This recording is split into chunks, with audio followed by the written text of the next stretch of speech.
बच्चों, आप 10वीं की हिंदी में देखते हैं पाठ 3.2 कन्यादान। इसके कवि हैं ऋतुराज।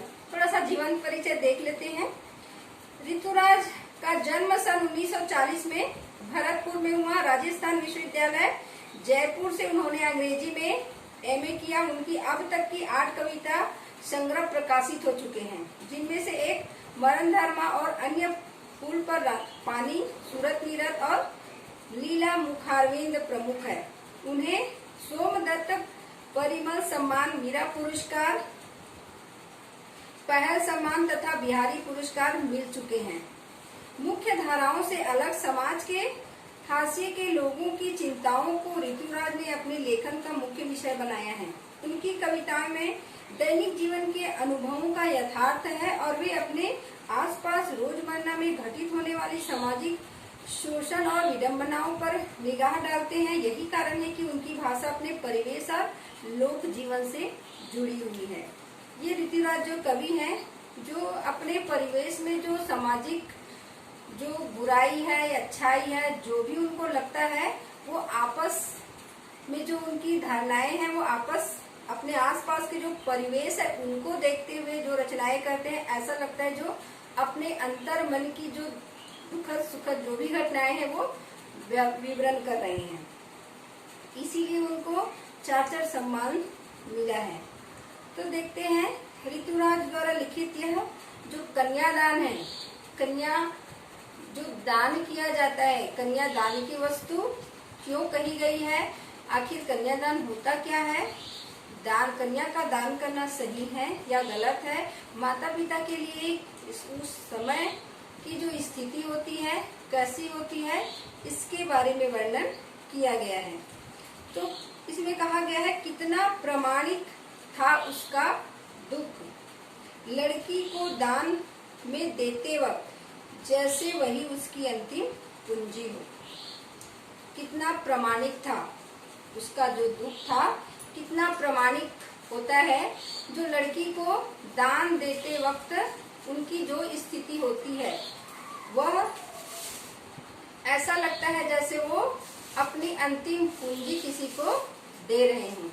किसी भी लड़की को बचपन से लेकर अपने उसके हर नखरे सहन करना, सुख दुख हर चीज वो देखते रहता है। उसका पालन पोषण, उसके दुख में दुखी होना, सुख में सुखी होना, इस स्थिति में वो पाल कर बड़े करते हैं। और एक समय आता है कि वो दूसरे को उसको सौंपते हैं।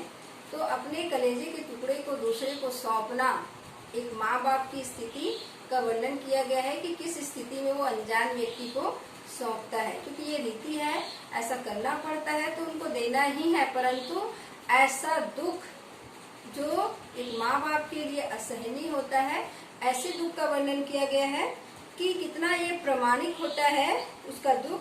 लड़की को दान देते वक्त ऐसा लगता है जैसे वो अपने संपूर्ण पूंजी को दे रहे हों।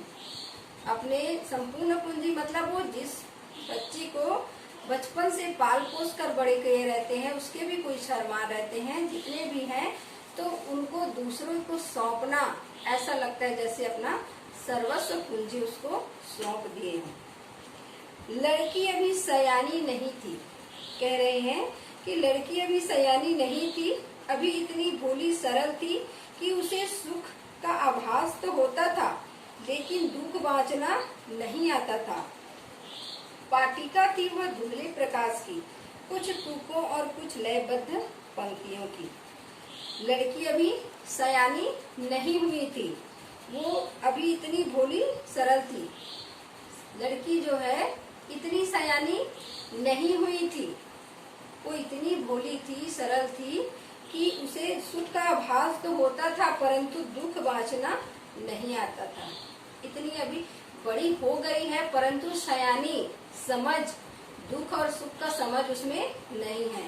सुख का आभास उसको था, जो सामने दिखता है वही सुख का आभास था, उसके बाद होने वाले दुखों का आभास उसको नहीं था।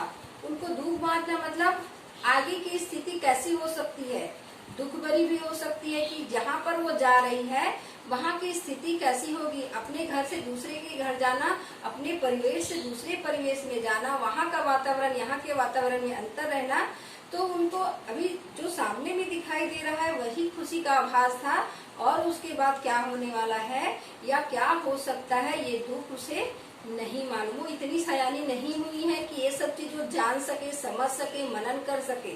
वो भोली है, अभी छोटी है, उसको और बाद में क्या हो सकता है ये दुख का आभास नहीं था।